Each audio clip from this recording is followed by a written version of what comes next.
There is no, it's like speaking Spanish to an English speaking person. Improper personas or jurors or heritage of the land. Ma'am, I said state your name. I didn't. I will state for this X-rail. Ma'am, listen, let me say this to you. This trade name. If I didn't think someone had jurisdiction over me, I promise you, I would not even get out of my bed. I don't really care what you believe. Judge Bryant completely shut this sovereign citizen down, and by the end of the hearing, the tone changed dramatically.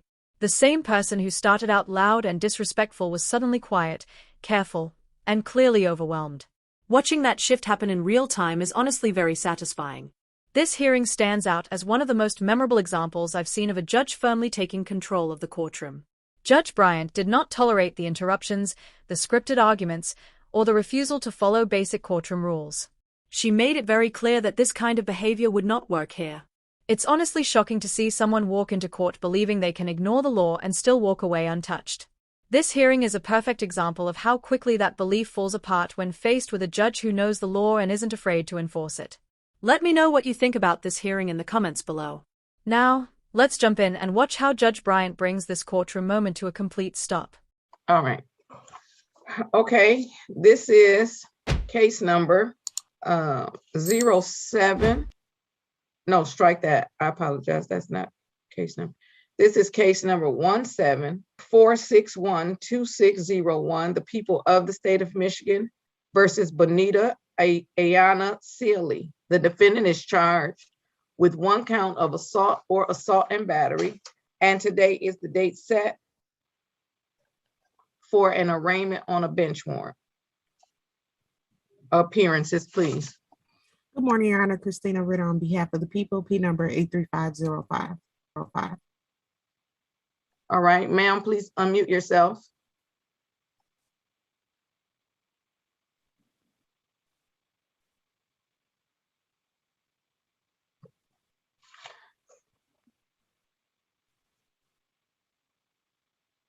State your name for the record, please. Islam. I, self-law, am master. Improper personas or jurors or heritage of the land. Ma'am, I said state your name. I didn't. I will state for this X-rail. Ma'am, listen, let me say this to you. This trade name. No, this trade name. If you did not come to court, if you didn't come to court to participate in court, please don't come back to my courtroom. So I've muted you, so therefore we can't even hear what you're saying. So let me be clear. If you have not come to court, because let me just be clear. Okay, well, you have a great day. Have a great day. If I didn't think someone had jurisdiction over me, I promise you, I would not even get out of my bed. I promise you. Let me say this. If a person did not have jurisdiction over me, if I believed that a person, that an entity did not have jurisdiction over me, I promise you, I would not get up out of my bed. I would not take a time off of work. I would not stop anything that I was doing for that day to come to court to say these things. Number one, you know it's going to get you nowhere. There is no, it's like speaking Spanish to an English speaking person. If you're enjoying content like this, don't forget to hit the like button and subscribe to the channel. It genuinely helps support the work and lets more people find these videos. Your engagement makes a big difference, and it also lets me know you want to see more breakdowns like this in the future. I really appreciate everyone who takes a second to support the channel. Alright, with that said, let's jump back into the video and see what happens next. So if you believe, Miss Sealy, from the bottom of your heart, that I nor this court has any jurisdiction over you, ma'am, don't come. You don't come. Because there's nothing, there is absolutely nothing. There is nothing that I can do for you. If you are not interested in proceeding in in a manner that we can understand you, if you're going to simply read off some stuff to me, it's equivalent to me going over to England, since apparently you all don't believe that you're citizens. I don't really care what you believe. It is equivalent to me going over to England,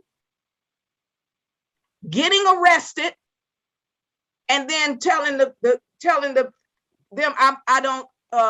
they don't have jurisdiction over me. If they let me go home, I promise you, if I didn't think they had jurisdiction over me, I'm not showing up. So okay, so we can try this one more time.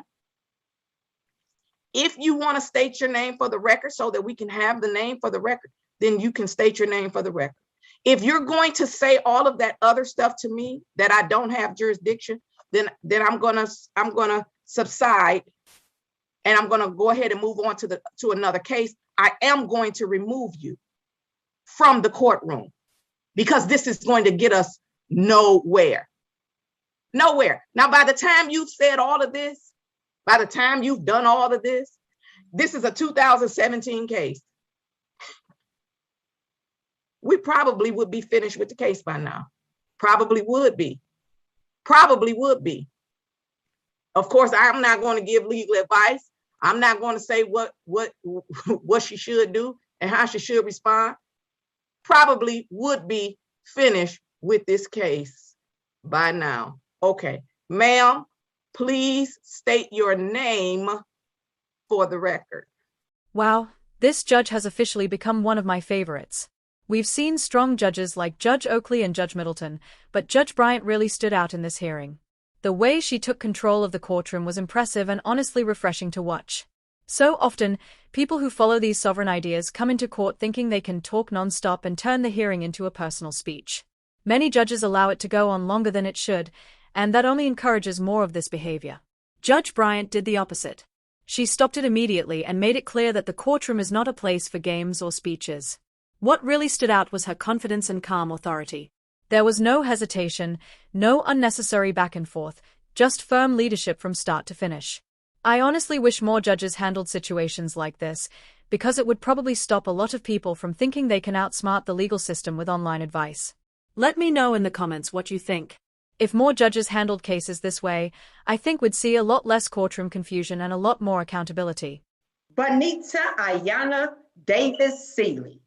Thank you, Ms. Seeley. Today is the date set for an arraignment on a bench warrant. How are we proceeding? Innocent. The court is going to enter a not guilty plea on behalf of Ms. Seeley. I will set this matter for a pretrial conference. This is a child abuse 4th degree case. Strike that. Again, I keep looking down at your client, looking up at your client's case. This is an assault or assault and battery case. The court is going to set the matter for a pretrial conference. The complaining witness is required to appear. Failure of the complaining witness to appear will most likely result in the matter being dismissed. Probably could have already been dismissed. I don't know if you have contact with the complaining witness or not, Ms. Ritter. However, the complaining witness is required to appear at the pretrial conference. Today is December the 6th. The court is going to set the matter for January the 6th.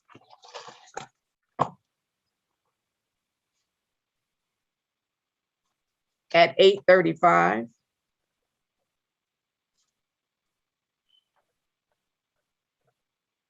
I'm sorry, 8:25. That denotes the arraignment portion. 8:25.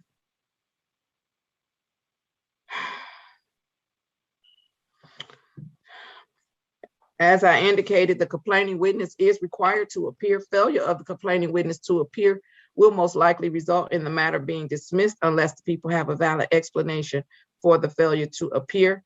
Bond will continue with no contact with the complaining witness. Anything further? Nothing from the people, Judge. Thank you. Anything further, Ms. Seeley? Well, I would like to say something, but I see that I'm gonna just keep my peace. I'll see you guys on the 6th of January. All right, then you have a great day and stay safe. You too. Thank you. This sovereign citizen is honestly a perfect example of someone who never learned how the real world works. I mean, judging by how she looks and acts, she's probably in her mid-50s, which is wild. By that age, you'd think someone would understand basic responsibility and how laws actually function. But instead, she's in court acting like a teenager trying to talk her way out of detention with excuses she clearly found online. It's immediately obvious she has zero respect for authority and absolutely no understanding of basic legal principles. She really believed she could walk into a courtroom, recite some sovereign citizen script, and magically make her problems disappear. And again, she's in her 50s. That's the part that really blows my mind. What makes it even worse is that this stuff almost always comes straight from social media. You know, she probably saw some random Facebook post or YouTube video telling her judges hate this one trick and thought she cracked the code. But the moment Judge Bryant shut her down, you could see it on her face. She knew exactly what she was doing, and she knew it wasn't working. You don't get to pick and choose which laws apply to you just because something you read online sounded convincing. The legal system doesn't run on Facebook memes, copy and paste scripts, or wishful thinking. Sovereign citizen arguments have been around for decades, and they fail every single time. There has never been some big courtroom win where this nonsense actually worked. So yeah, I'm going to wrap it up here. Let me know what you think about this one. Do you think Judge Bryant was too harsh? I already know some people in the comments are going to say she was. Personally, I don't think she was at all, but I'm curious what you guys think. Thanks so much for watching.